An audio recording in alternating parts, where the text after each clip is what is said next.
زاد الرجال وحال دون مجالهم የኢሻ ሶላት ወቅት ከገባ በኋላ የወር አበባዬ ቢመጣ ስጸዳ ቀዳ ማውጣት አለብኝ ወይ የሚል ሲሆን ሌላ ተመሳሳይ ጥያቄ ላይም አንዲት ሴት የወር አበባ ወይም የወሊድ ደም ከጠራች ከኢሻ በኋላ ብትታጠብ የመግሪብ ሶላት ግድ ይሆንባታል ወይም ከዐሱር ሶላት በኋላ ብትታጠብ የዙህር ሶላት ግድ ይሆንባታል ወይ ያብራሩልኝ የሚል ነው።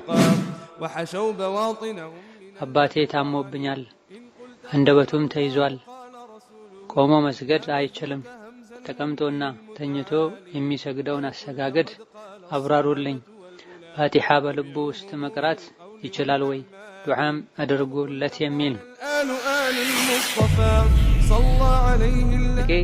አንዳንድ ሰዎች ቁርአን ቅሩ ሲባሉ ትርጉሙን አናውቀውም እየሰራንበትም አይደለም ምን ጥቅም አለው ይላሉ። ይህ እንዴት ይታያል ይላል። ከሰውነታችን ውስጥ አየር ጋዝ ከወጣ እስትንጃ ያስፈልጋል ወይስ ውዱእ ብቻ በቂ ነው የሚል ነው። የዛሬ 4 ዓመት አካባቢ ቤት እንዲገዛልኝ ለአጎቴ ልጅ 350 ሺህ ብር ልኬለት በብሎኬት የተሰራ ቤት ገዛልኝ። ነገር ግን ሰሞኑን ለእኔ ሳይነግረኝ በ500 ሺህ ብር ሸጦ ለእኔ በ350 ሺህ ብር ከጭቃ የተሰራ ቤት ገዝቶ ትርፉን ወሰደ። ሂሳብ ዘግተናልም አለኝ። ትርፉን መውሰድ ይበቃለታል ወይ የሚል ጥያቄ ነው። فاغتنم رحمك الله حياتك النفيسة واحتفظ بأوقاتك العزيزة. السلام عليكم ورحمة الله وبركاته. الحمد لله رب العالمين حمدا كثيرا طيبا مباركا فيه كما يحب ربنا ويرضى، والصلاة والسلام على نبينا وحبيبنا وقدوتنا محمد وعلى آله وأصحابه ومن سار على دربه واقتفى أثره إلى يوم الدين. اللهم لا علم لنا إلا ما علمتنا إنك أنت العليم الحكيم. اللهم يا معلم آدم وإبراهيم علمنا ويا مفهم سليمان فهمنا.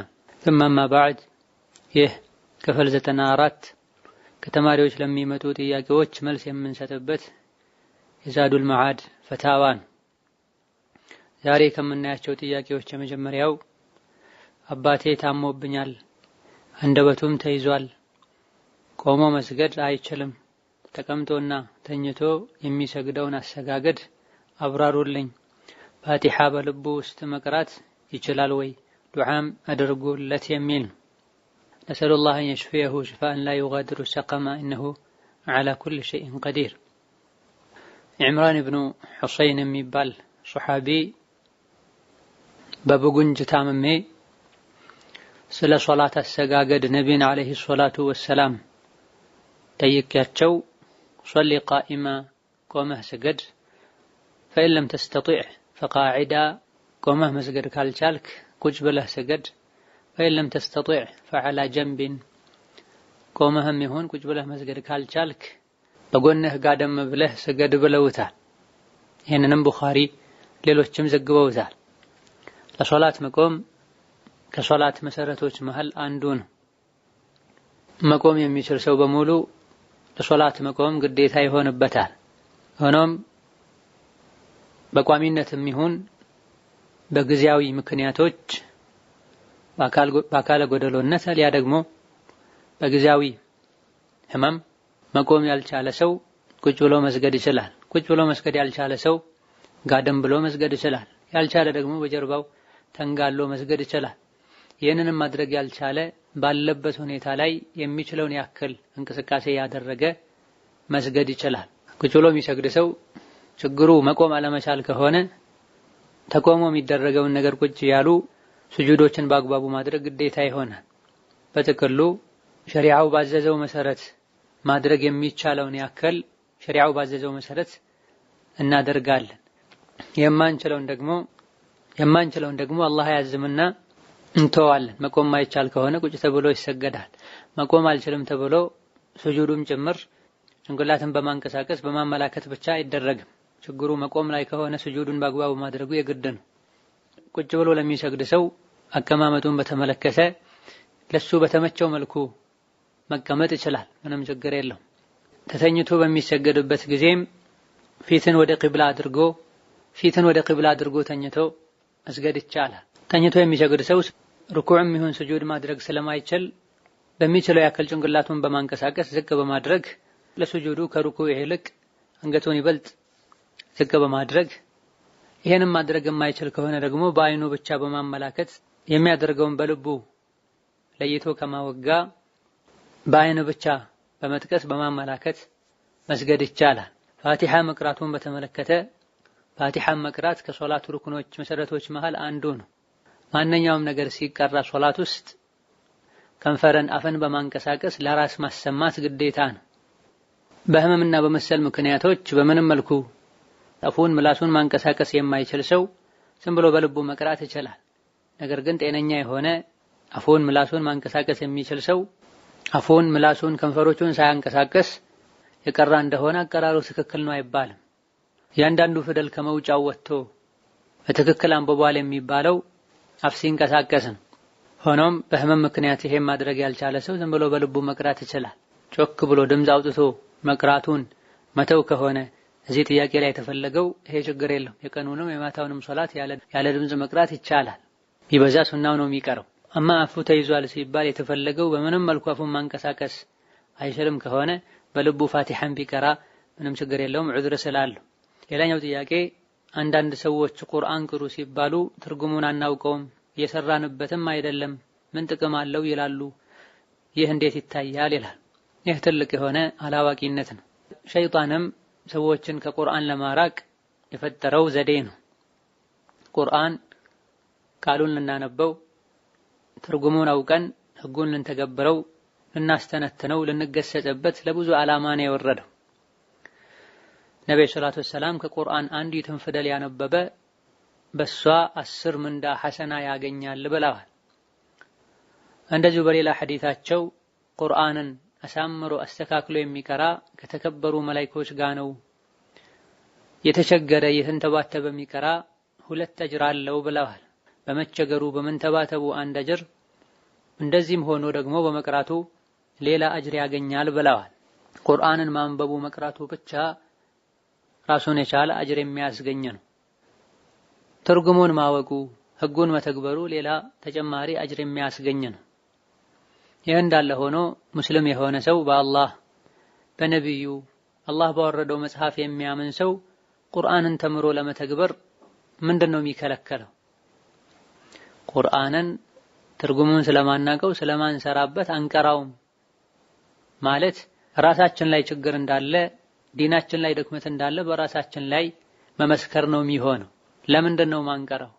ለምንድነው ማንማረው? ለምንስ ነው በቁርአን ማንሰራው?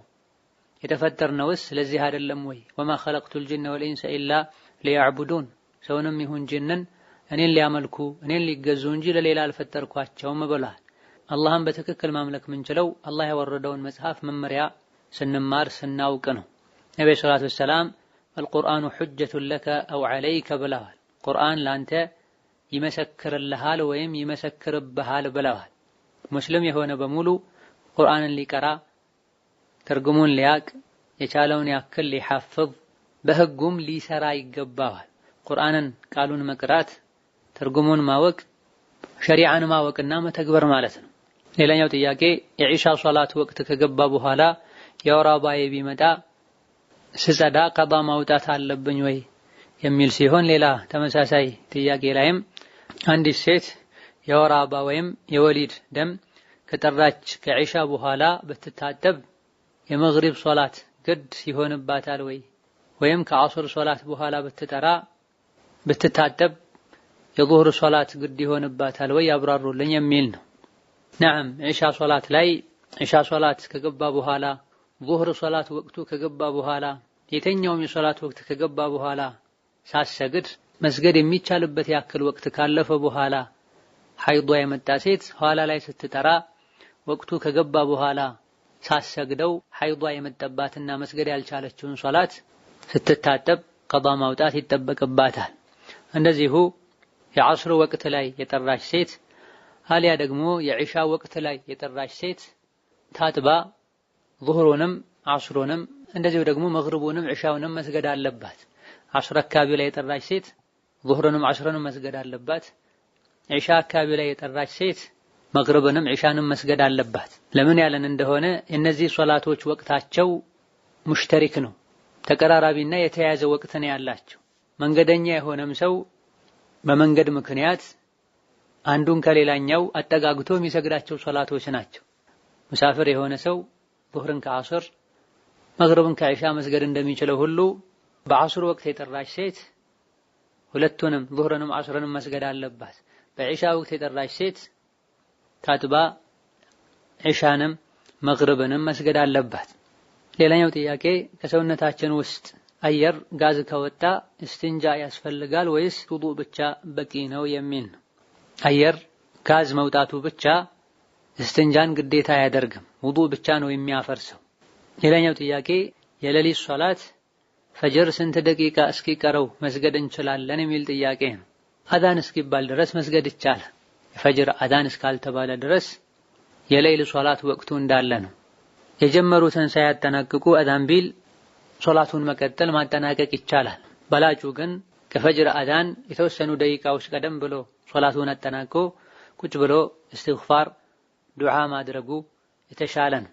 ሌላኛው ጥያቄ የዛሬ 4 ዓመት አካባቢ ቤት እንዲገዛልኝ ለአጎቴ ልጅ 350 ሺህ ብር ልኬለት በብሎኬት የተሰራ ቤት ገዛልኝ።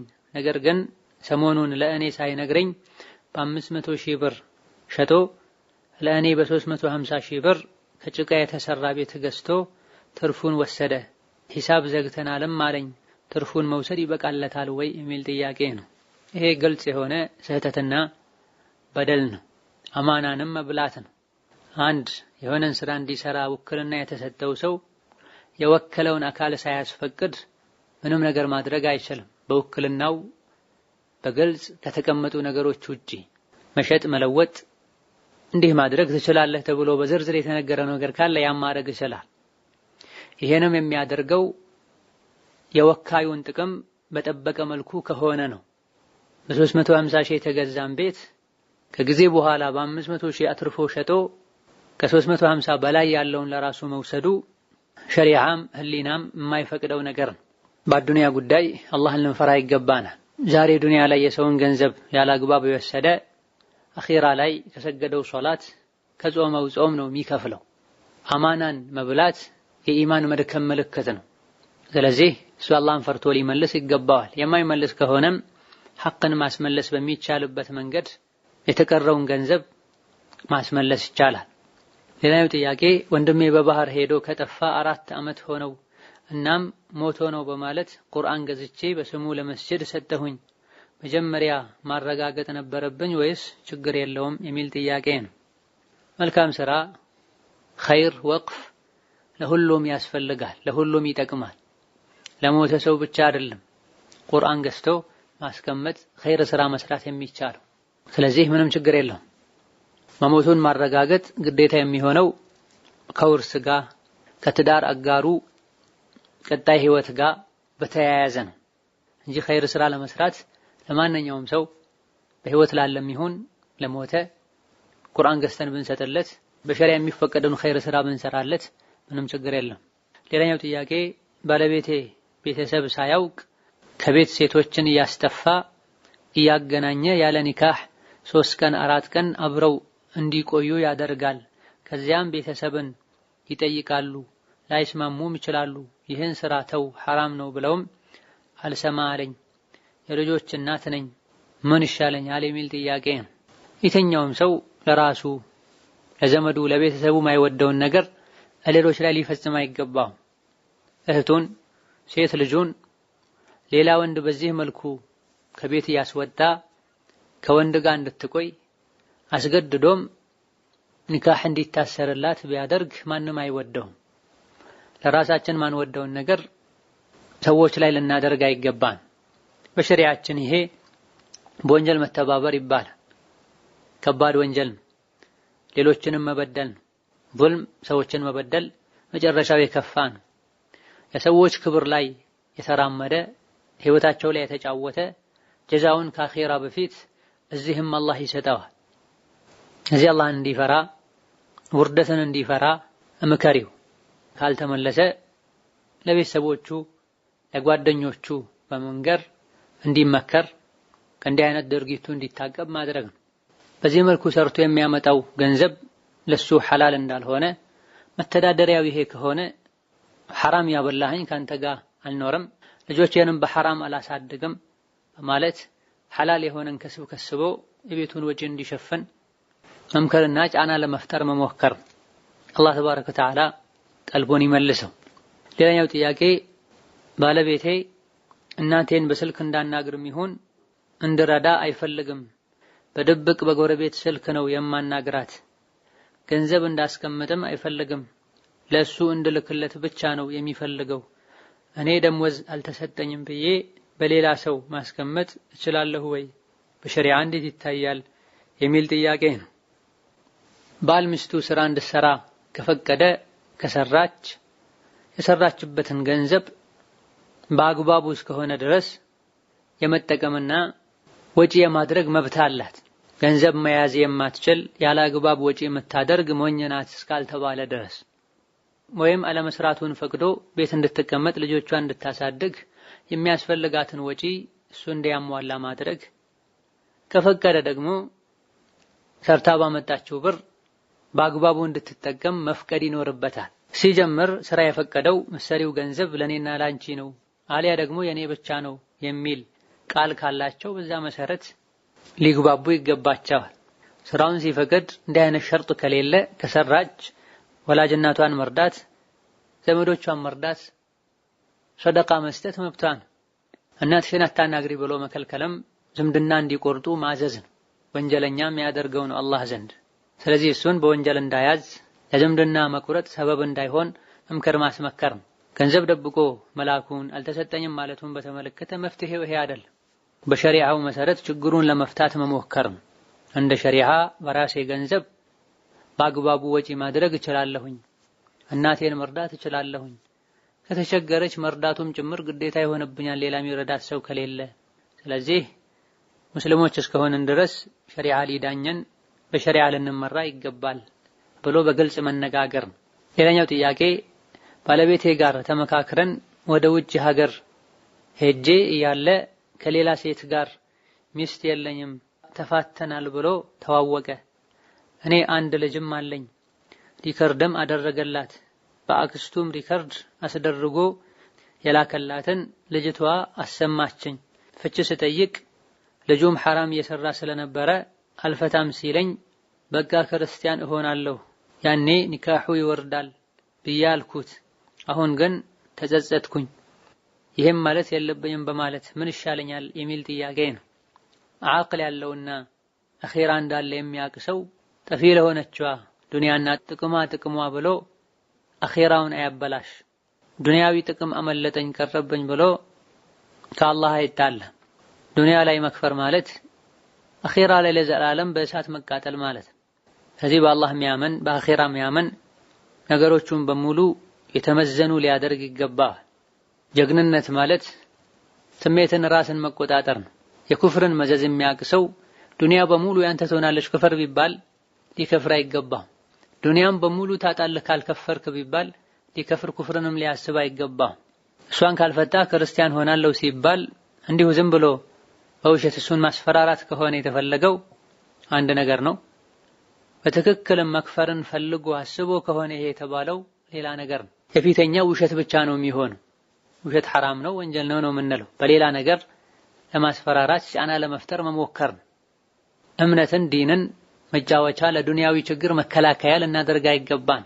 በምንም ብትቀልድ ብትጫወት በዲንህ በእምነትህ አትቀልድ አትጫወት ተብሏል። አማ በትክክል ታስቦበት ከውስጥም ታምኖ ካልፈታኝ ከፍራለሁ ተብሎ ከሆነ የተባለው ሆን ብሎ ለመክፈር ማሰብ መወሰን ኩፍር ነው የሚሆን።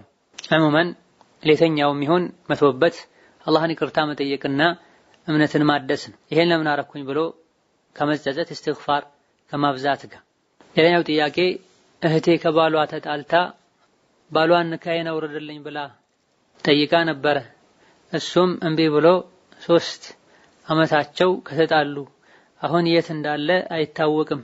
እናም ልጅቷ በኒካህ ላይ አገባለው እያለች ነው ይህ እንዴት ይታያል በሸሪዓው የሚል እሱ ተገኝቶ ንካሁን እስካላወረደ አሊያ ደግሞ በሸሪዓ ፍርድ ቤት በቃዲ ንካሁ እስካልወረደ ድረስ ሌላ ማግባት አትችልም።